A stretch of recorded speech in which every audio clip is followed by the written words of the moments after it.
پہلے بعض اہم خبروں کی سرخیاں۔ ایران کی بری فوج کی سالانہ مشقیں پوری کامیابی اور اہداف کی تکمیل کے ساتھ ختم ہو گئیں۔ ایرانی وزیر خارجہ ڈاکٹر حسین امیر عبداللہیان نے زور دے کر کہا ہے کہ کم سے کم وقت میں معاہدے کے حصول کے لیے امریکہ کو مبہم عبارتوں کا استعمال بند کرنا ہوگا۔ پاکستان کی ایک اعلیٰ عدالت نے لاپتہ افراد کے معاملے کو آئین شکنی قرار دیتے ہوئے حکومت کو 2 ماہ کے اندر معاملے کا حل پیش کرنے کا حکم دیا ہے۔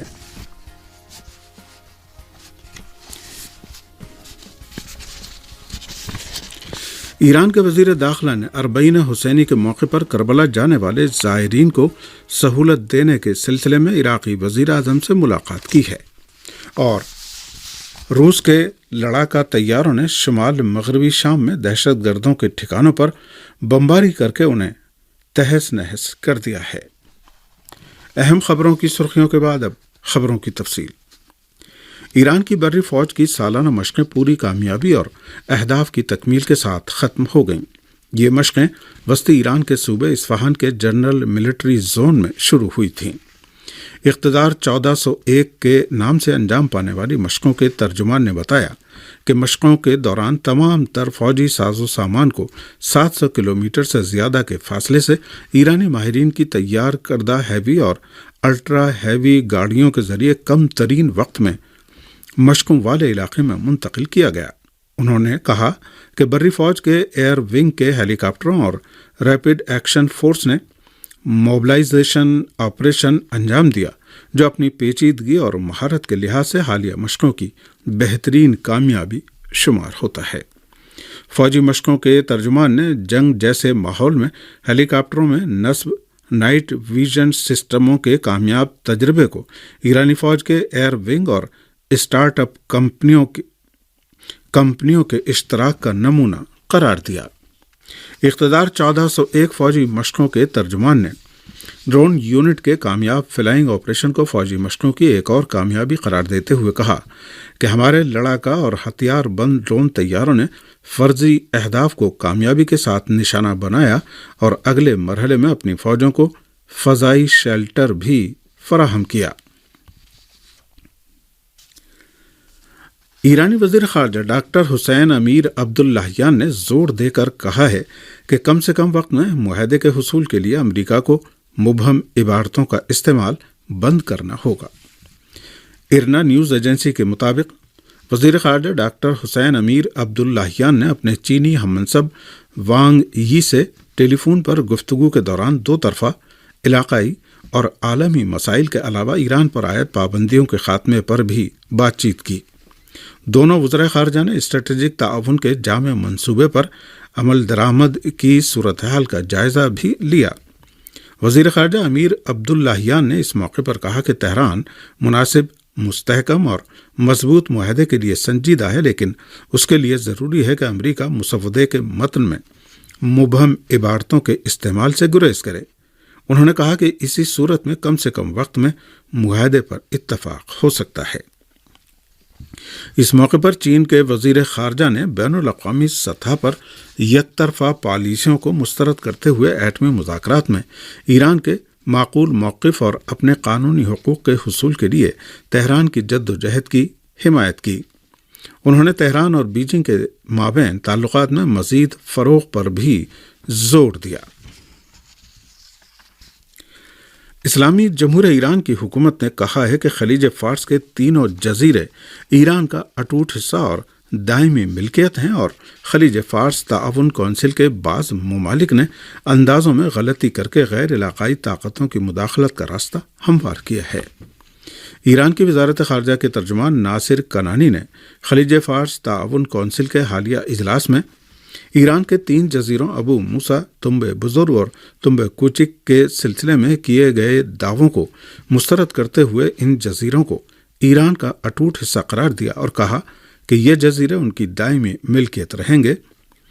ترجمان وزارت خارجہ ناصر کنانی نے کہا کہ امریکہ اور صہیونی حکومت کی تخریبی اور مکارانہ پالیسیوں اور علاقے کے بعض ممالک کے غلط اندازوں کے نتیجے میں مغربی ایشیا کی سلامتی متاثر ہوئی ہے، اور غیر علاقائی طاقتوں کی مداخلت کا راستہ ہموار ہوا ہے۔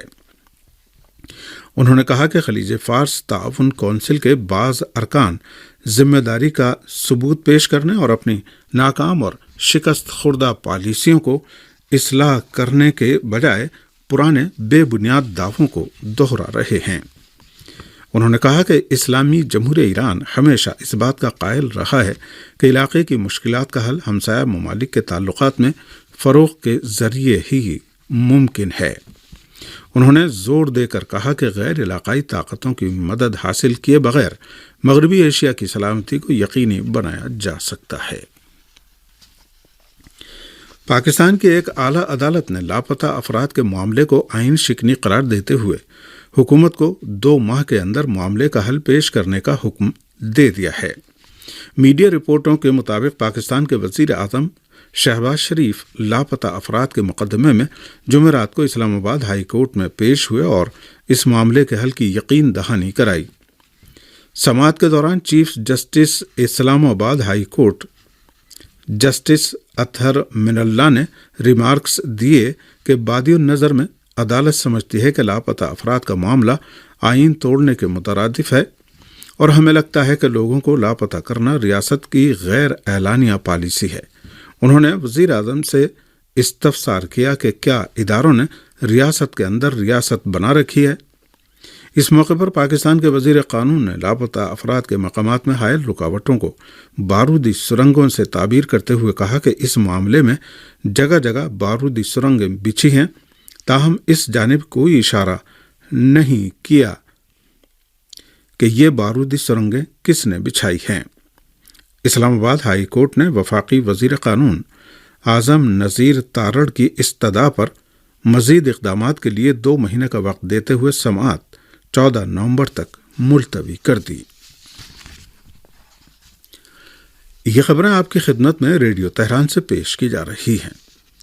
ہندوستان کے معروف صحافی صدیق کپن کو سپریم کورٹ نے ضمانت پر رہا کرنے کا حکم دے دیا ہے۔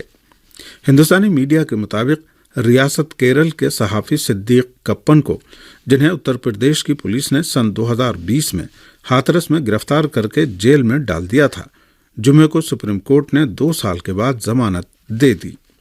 صدیق کپن کو اکتوبر 2020 میں 3 دیگر ساتھیوں کے ہمراہ ہاتھرس میں گرفتار کیا گیا تھا۔ وہ ہاتھرس میں ایک دلت لڑکی کو جنسی زیادتی کا نشانہ بنانے اور زندہ جلا دیے جانے کے واقعے کی رپورٹ تیار کرنے کی غرض سے وہاں جا رہے تھے۔ یو پی پولیس نے ان پر الزام لگایا تھا کہ ان کے پاس سے تحریری مواد ملا ہے جو لوگوں کو اشتعال دلانے اور حالات کو کشیدہ بنانے والا تھا۔ سپریم کورٹ نے آج یہ کہتے ہوئے صدیق کپن کو ضمانت دے دی کہ یو پی حکومت 2 سال کا عرصہ گزر جانے کے بعد ابھی تک ان کے خلاف جرم بھی طے نہیں کر سکی ہے۔ مشرقی لداخ میں لائن آف ایکچوئل کنٹرول پر ہندوستان اور چین نے اپنے فوجیوں کو گوگرا علاقے سے پیچھے ہٹانے کا عمل شروع کر دیا ہے۔ ہندوستان کی سرکاری خبر رساں ایجنسی UNI کے مطابق ہندوستان اور چین کے درمیان 2 سال سے زیادہ عرصے سے جاری فوجی تعطل کو حل کرنے کی سمت ایک اہم پیش رفت ہوئی ہے اور دونوں ملکوں نے گوگرا کے علاقے سے اپنے فوجیوں کو پیچھے ہٹانا شروع کر دیا ہے۔ خبروں میں بتایا گیا ہے کہ دونوں ملکوں نے اپنے اپنے فوجیوں کو گوگرا علاقے سے ایک مربوط اور مرحلہ وار طریقے سے پیچھے ہٹانے کا عمل شروع کیا ہے۔ ایران کے وزیر داخلہ نے اربعین حسینی کے موقع پر کربلا جانے والے زائرین کو سہولت دینے کے سلسلے میں عراقی وزیر اعظم سے ملاقات کی ہے۔ ایران کے وزیر داخلہ احمد وحیدی ایک وفد کے ہمراہ بغداد پہنچے، جہاں انہوں نے عراقی وزیر اعظم مصطفیٰ الکاظمی سے ملاقات کی۔ اس موقع پر فریقین نے 2 طرفہ تعلقات، باہمی تعاون میں اضافے اور دونوں ممالک کے عوام کی آسانی کے لیے ہم آہنگ فیصلوں کی حمایت پر زور دیا۔